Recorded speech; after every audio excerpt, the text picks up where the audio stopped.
It all started in Ohio University, noticing all the new technology and fashion trends. Farmville, a game where a handful of students were playing.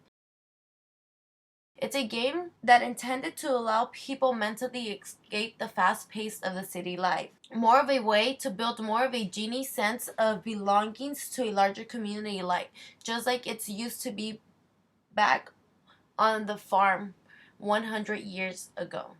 Pretty much this is saying that since new technology is uprising, everything's starting to change. Many more are into the new technology. Happy Farmers game launched in 2008. 20% of China internet population, or more that 80 million, were playing this game. This is a game that's pretty much through cyber online, and you have to maintain your crops. Always have to be watering them, weeding them, and tilling them in order for your crops to grow and for you to being able to succeed in the game. And then as they start seeing that this was becoming more of a habit, people were more into their games. The Chinese employers and government officials reported that the video game addiction was more of a way to break down the deviant. Video games can impact lives by promoting negative life outcomes. Labeling theory, sociologists developed early in 1960, which was best known for general social behavior. Deviance is divided into two central ideas of symbolic interactionism. Interaction, deviance, any kind of human activity, is a collective action involving more than one person's act.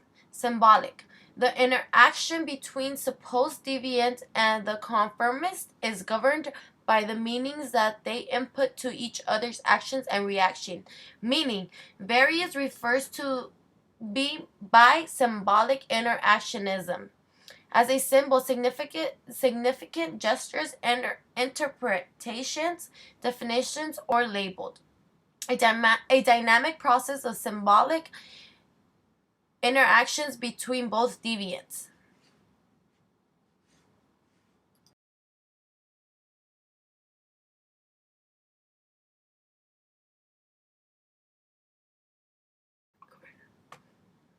Whom labels who? Labeling theories, people who represent the forces, law, and order, as well as the conventional morality, typically apply the deviant label to those who have allegedly violated the law and morality. Example, the labeler includes police, judges, and prisons, as the labeled are criminals, juvenile delinquencies, drugs addicts.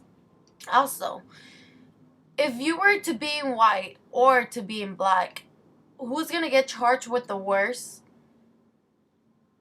It would end up being a black person's because of their to be known for that. It's never going to change something that's been happening throughout the years. A white person is not going to get labeled as bad as someone with color. The idea of powerful labeling the weak as deviant runs through not only labeling theory but also other constructive theories. Hello, my name is Alisha Brisco, and the first part I will be covering is ethnography and application of phenomenology. Phenomenologists are sociologists who want to know the reality of deviance by looking at how their participants feel and think about other people's deviance as well as their own. This is known as ethnography. So, the phenomenologists would rather be called ethnographers because their definition of ethnography is to understand why their participants went through their different experiences. 19-year-old Agnes was born with male genitals and raised as a boy, but during his teen years, he secretly took his mother's hormone pills, resulting in him having soft skin, large breasts, a slim waist, and wide hips by the time that he was 17. Agnes wanted a sex change, but had to do extensive interviews with Harold Garfunkel. Through the interviews, Garfunkel found that she saw herself as a normal woman and not like a freak like the others would. She saw herself with a deformity in which she wanted it, the penis, removed. Jack Katz found just as Agnes sees herself in a positive way, so do murderers and robbers. They see themselves as morally superior to their victims. After killing or robbing their victims, the murderers or robbers receive a self righteous feeling of doing the right thing because they were able to kill or rob them due to the fact that their victims were weaker than they are. There are many studies to prove this theory. For example, Candace interviewed many serial killers, and they all view themselves as being normal and ordinary. Evaluating phenomenological theory. Phenomenologicalists differ from positivists due to the fact that positivists do not see the deviant reality. Many phenomenologicalists think this reason makes their theory superior, but it doesn't. It just makes them different, just as different types of sociologists differ from others. With this being said, the phenomenological theory tells us that deviant behavior through the person's understanding of their experience is different from the positivist's view of deviant reality, therefore, allowing us to see both sides of the subject with more perspective and understanding.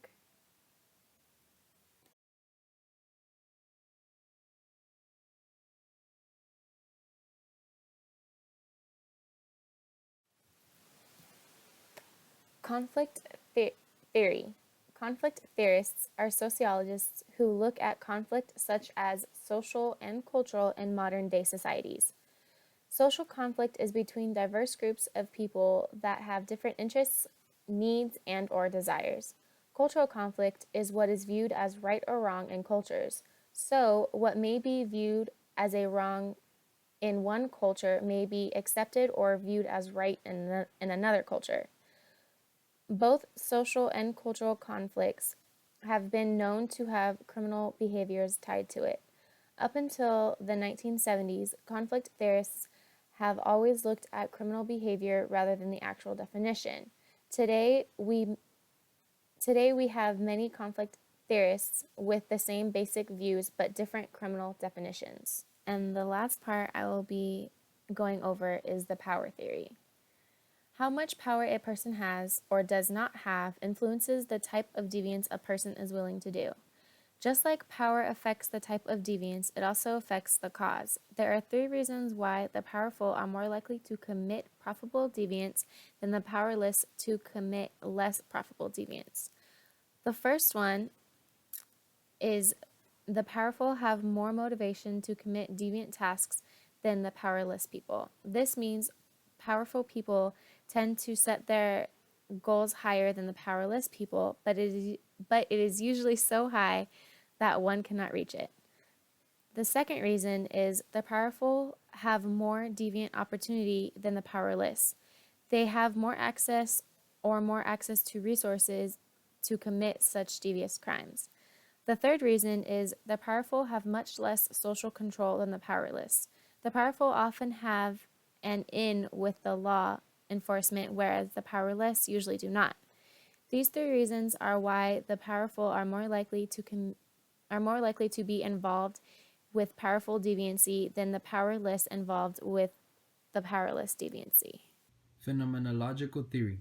Labeling theory since the 1960s has influenced many sociologists, but later on, some sociologists developed a new version of symbolic interactionism called phenomenological theory. Other names for this term are ethnomethodology, existential sociology, creative sociology, or sociology of everyday life. Phenomenological theory delves into people's subjectivity, including their consciousness, perception, attitudes, feelings, and opinions about deviance.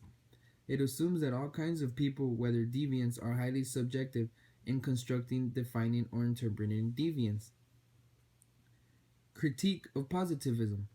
Phenomenologists first launch a philosophical attack on sociologists who adopt the positivist view of deviance. In Chapter 1, some positivists ignore how deviants think and feel about their own deviant experience, but on the contrast, phenomenologists consider the deviant subjective experience the heart of deviant reality. In other words, Positivists do not study a phenomenon as it really is, but rather study their own conception of the phenomenon. Positivists have long assumed that the real phenomenon and the positive conception of it are identical, but to phenomenologists, the real phenomenon is different from the positive conception of it. Subjectivism as the key to deviant reality. People disagree over the meanings of deviance. For example, a self caused death should be interpreted as suicide if there is intention to die. But since the intention to die is difficult to determine after the person is dead, disagreement is bound to exist over whether the deceased had the intention to commit suicide. Therefore, this implies that the meanings of deviance are fundamentally problematic for positivists. Their conception of deviance cannot possibly get at the essence of a deviant phenomenon. Abstract meanings are the positivists' so called objective, scientific interpretation of the deviant subject's behavior, while situated meanings are the subject's subjective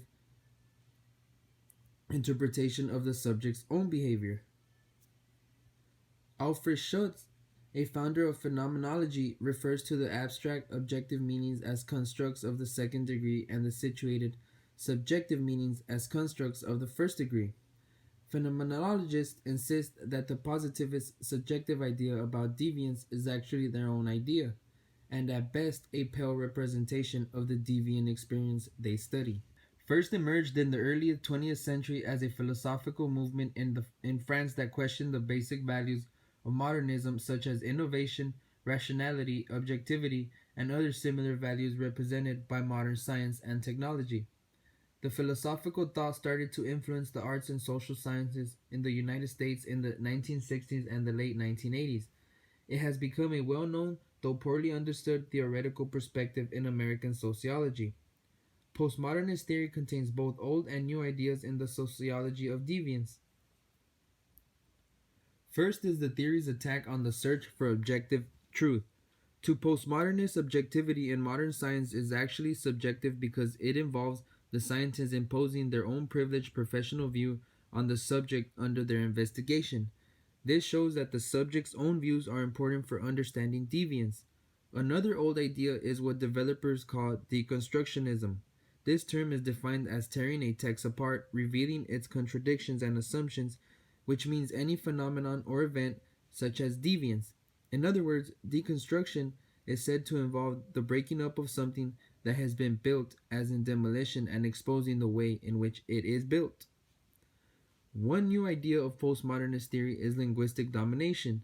It assumes that a linguistic conflict exists in any social interaction, with the language of the strong dominating that of the weak. According to William Chambliss, there are two kinds of law.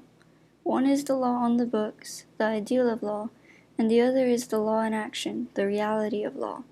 According to the law on the books, legal authorities ought to be fair and just by treating all citizens equally.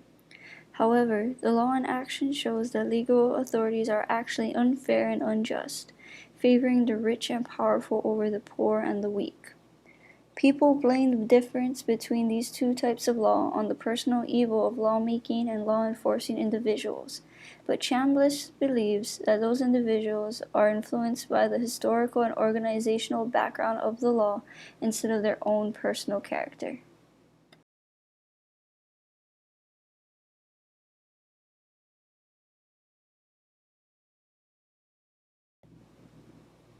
Modern American law stems from the legal system of early England. Before the 11th century, personal wrongs were settled through reconciliation between the parties concerned with the issue. During the 11th century, personal wrongs were considered transgressions against the state, and only the state had the right to persecute and punish the culprits. To uphold this new legal principle, the government created two separate bodies, the legislature, which was the lawmakers, and the judiciary, which was the law enforcers, the judges, and juries.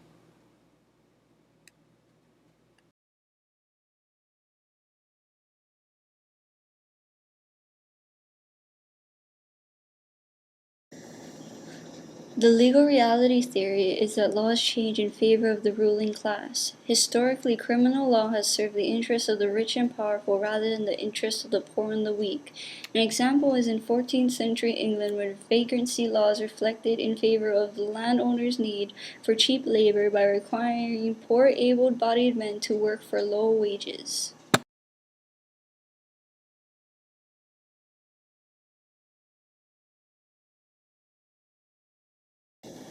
Law enforcers tend to become tools of power and privilege due to organizational imperative, which is the nature of any organization to perform tasks that will maximize rewards and minimize trouble. An example is that it is more rewarding to prosecute powerless people such as drunks, prostitutes, rapists, and thieves than it is to make the same effort to process well-respected middle and upper-class citizens. My name is Juan Castanon, and I'm going to be going over consequences of labeling, consequences for the labeled, consequences for the labeler, and evaluating labeling theory. Labeling a person deviant may have some consequences for the person so labeled and also for the labeler. For consequences for the labeled, being labeled deviant can produce negative consequences for the individual so labeled. If one person is being labeled deviant, they are more likely to see themselves as deviant, which in turn leads them to continue the so-called deviant behavior. This process of becoming deviant was long ago discussed by Frank Tannenbaum. In his view, a child may engage in many forms of activities such as breaking windows, annoying people, climbing over the roof, stealing apples, and playing hooky. Parents, teachers, and police may define these activities as a type of nuisance delinquent. The child will be more likely to become one and later on a criminal. In the process of becoming a criminal, Tannenbaum implied that there are two types of deviant acts. For the first act, which the child considers innocent but which adults define as delinquent. For the second act, it is the final behavior in which both the child and adults define as delinquent. In 1951, Edwin Lemert made an explicit distinction between these two forms of behavior. He called the first primary deviation and the secondary deviation. Lemert sees the difference between primary and secondary deviances as more than temporal. This behavior becomes secondary deviance only when the person comes to agree with the society definition of the behavior as deviant, seeing himself or herself as a deviant. Labeling and theorists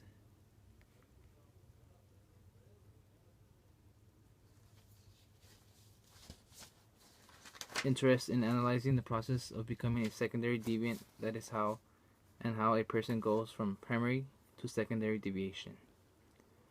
Once being labeled, the individual tends to suffer a negative consequence by continuing to engage in deviant acts as a secondary confirmed or career deviant.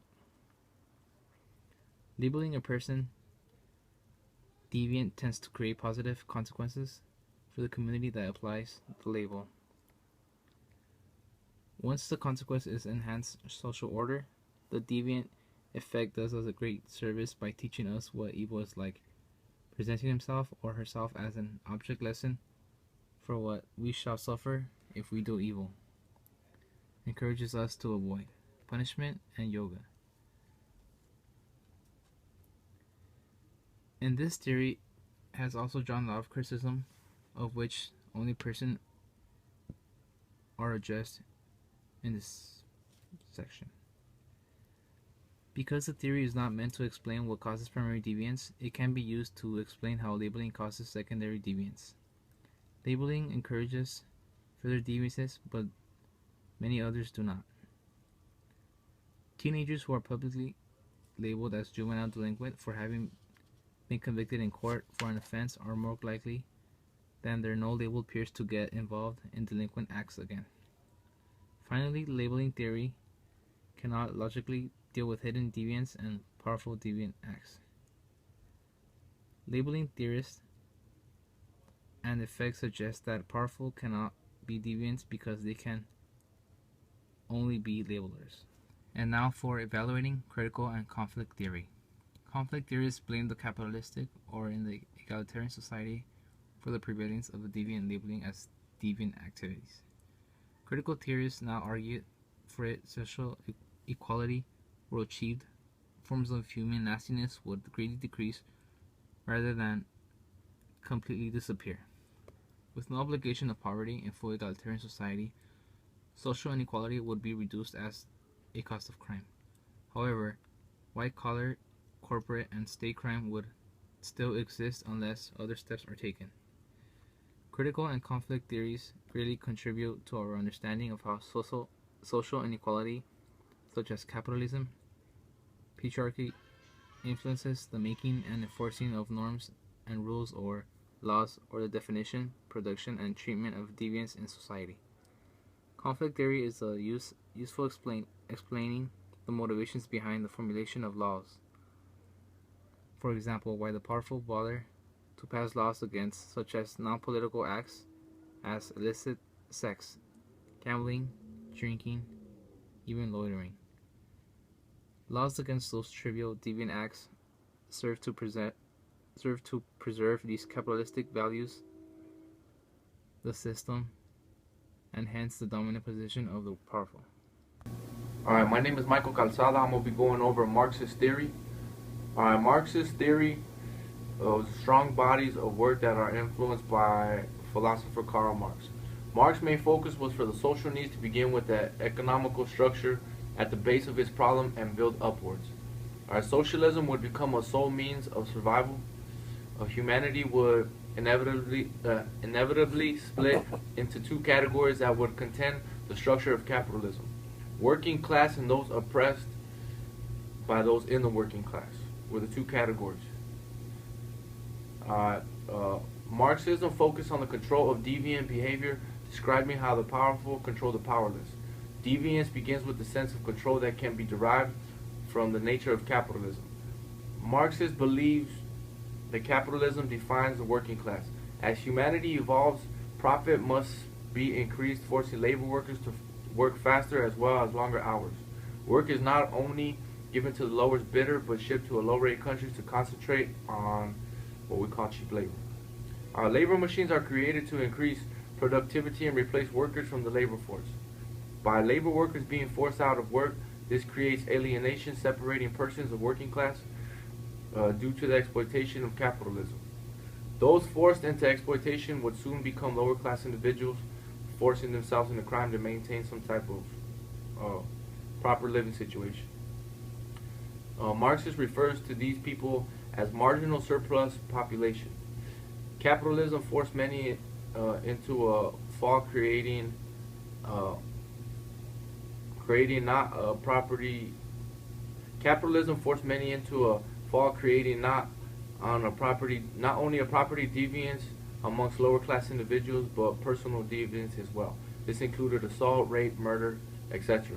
Along with some type of mental illnesses, the sense of powerlessness lead many to alcohol and suicide. Violence became a means of frustration for those suffering from emotional difficulties. Hi, my name is Edward Breceda. Today I'm going to be talking about feminist theory in regard to deviance and deviant behavior. Traditionally, all theories in regards to deviance are meant to apply to both sexes.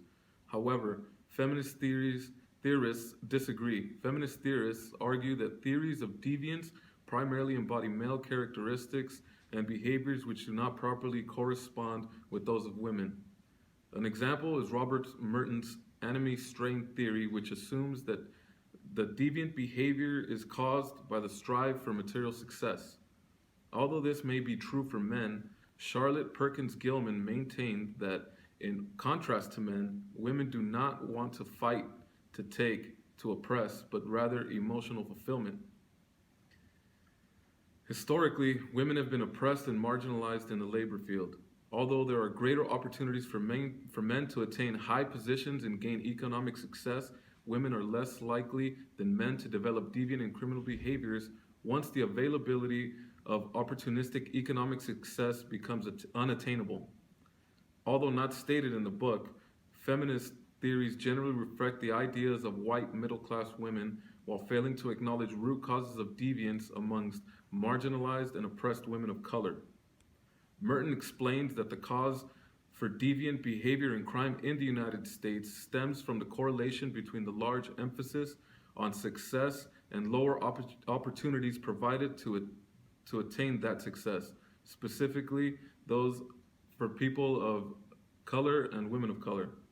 Although this may be relevant to men, this is not the case for women. Although women have historically had lower opportunities for economic success, crime rates in comparisons to men are still much lower. Early feminist theories centered women as victims, specifically those of rape, sexual harassment, and domestic abuse. When women do commit crimes, however, they tend to commit the types of crime that reflect continuing subordinate positions in society, such as welfare fraud, petty credit fraud, passing bad checks, and property crimes. Not surprisingly, though, most women who do commit crimes are unemployed and have had psychological trauma in their early years as adolescents.